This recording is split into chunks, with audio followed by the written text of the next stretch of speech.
can do something else interesting. What we can do is we can make sections of this data so that we can look at subsets in a very dynamic way. And I'm going to use cursors to do that. And they're really handy tools. So I'm going to say, click on that.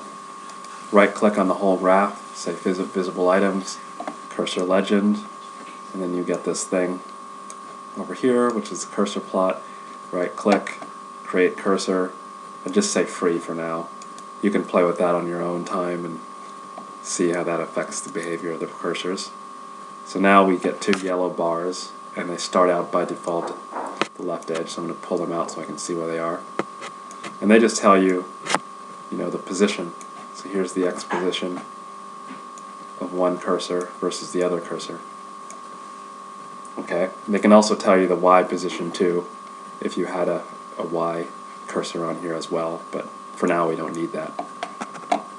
Okay, so what we can do is the user can slide these back and forth, and then we can use the information coming from here to execute certain code. So I'm going to go back to our graph object, and I'm going to do something slightly complex here, but it's very useful. So right click on this and say create property node. And you don't have to understand what property node is right now. We're just going to create a property node, and so navigate to cursor. So cursor here, and then find cursor position and cursor X. And that's what that looks like. Okay. So this is going to read out the position of one of our cursors, and I'm going to drag and drop just to make one additional element here. And by default, it thinks we want cursor Y, but we really don't. I'm going to change that. This will make sense in a minute.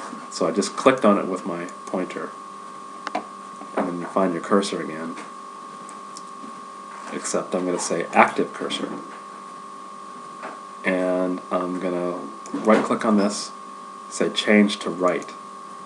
So this can be either read or write, and then right click again on this and say create constant, and here we get the blue integer again. And so this 0 just means we tell this thing to access cursor 1, or I'm sorry, cursor 0, which is this cursor. So get the data from this cursor. That's pretty easy. And I want to do this whole thing again. Now we can copy paste, but LabView gets confused with that. So then we get this stupid thing. Let's just delete that. The easier way to copy and paste these things in LabView is to select it and click Control, and then just drag it. And then you have the same exact thing copy pasted. Now we just want to change it to 1. Double click on that. Alright, so now we want to use this cursor information to select out data.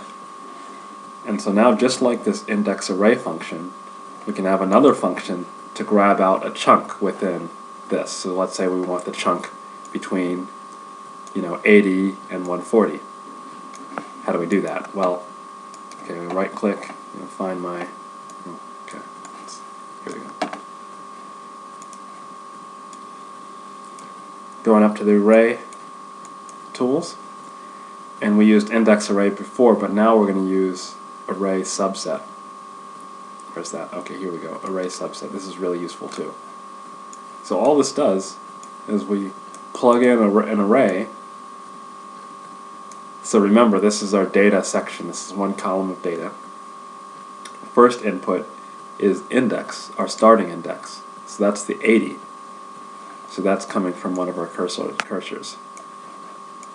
So just for now, I'll put that for cursor 0. And then the next one is length. So how many elements within this do we want? Well, that's 140 minus 80. So let's go do some math. Go up to the numeric palette and subtract. So what we're going to do is just subtract the value at cursor 1 from the value at cursor 0. So that's the length. I'm going to comment that. length of data chunk.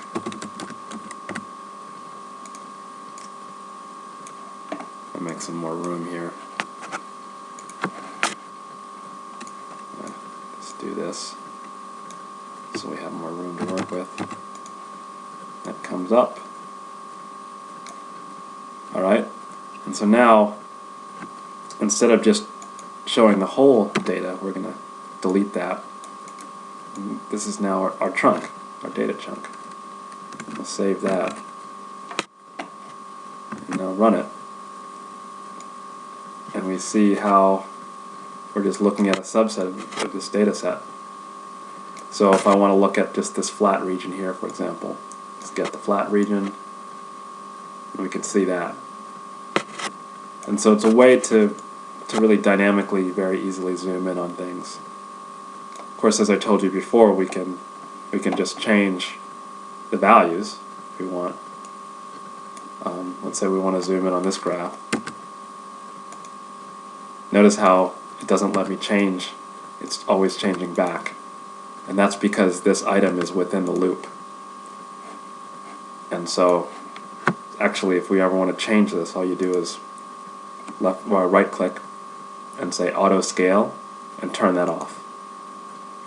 So that's just if you don't want it to automatically change your values that you type in. It doesn't matter for what we're doing. Okay, so that's cool. So now we can do useful things with the data. So for example, we can find the mean and standard deviation of that data chunk if we want to extract useful information. So now I'm going to go to mathematics, into probability and statistics, and there's a number of things that would work. I'm just going to say SD and variance. So now plug in our X value into here. And by the way, if you're ever confused about what one of these little boxes does, just say Control H as in Harry, and it just a little help window comes up and you can float over things and it'll interactively tell you what's what. So we have mean output, standard deviation and output, and variance output. Let me get rid of that for now. Okay, so let's make a indicator. So right click, create indicator. Indicator is the opposite of a control. And then do the same for standard deviation. And you can name these anything you want, but these names are sufficient. I'm just moving this to make it look nice. And I'm going to put those in places where they're useful. So I'm going to rearrange this area a little bit. Okay. So that is kind of useful for data browsing. I'm going to save that and let's run it. Cool. Okay, so we get this section which has a mean of 4.55 and a standard deviation of this. And remember, it's just a standard deviation of these data. It's not a standard deviation of the column, the data compared across columns. We're just looking at one column. But one could compare data that way. But we're not doing that in this tutorial. Alright. I'm actually hearing my computer flare up a little bit, which means that this loop is running a little bit too fast. So I might even just slow this down a little bit, because it doesn't really need to update every 20 milliseconds. 100 milliseconds is probably fine.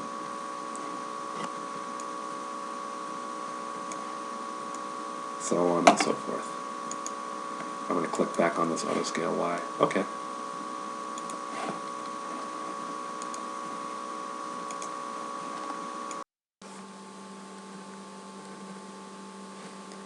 Okay, I'm just going to go back to the tile mode for a minute, and now I'm just going to look back at my original file, the original thing of what we were trying to build, just compare.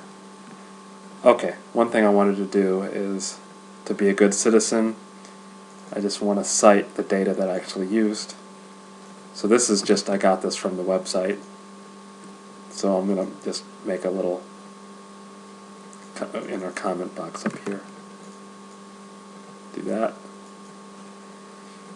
And then I want to do something a little bit more complicated but very useful, which is I want to be able to actually log our data and then save it. So if we're interested in understanding mean and standard deviation for a section, we can log that for a section and then save that later on. So I'm going to make a button here. Let me get rid of this for now. I'm going to make a button. So right click, you get your controls, you get your push button. And I'm going to make this push button big so it's easy to operate. And this is this says log data value or whatever you want. Alright. Now when I find a value that I want, like let's say I'm adjusting these things and finding the mean value of this 4.51 or whatever it is, that's the value I want to log along with the standard deviation. But I only want to log that once. Remember this loop is updating once every 100 milliseconds, so we don't want hundreds of values, repeated values, we just want one. So to make this switch only fire once, get this hand pointer icon, which should automatically appear, and then just right click, mechanical action, and then hit on the left hand, the lower corner, latch when pressed. And all that means is it's just going to fire once. So it's not connected to anything, I'll just show you the action. So no matter how long you hit it, it just fires once. Once per loop iteration.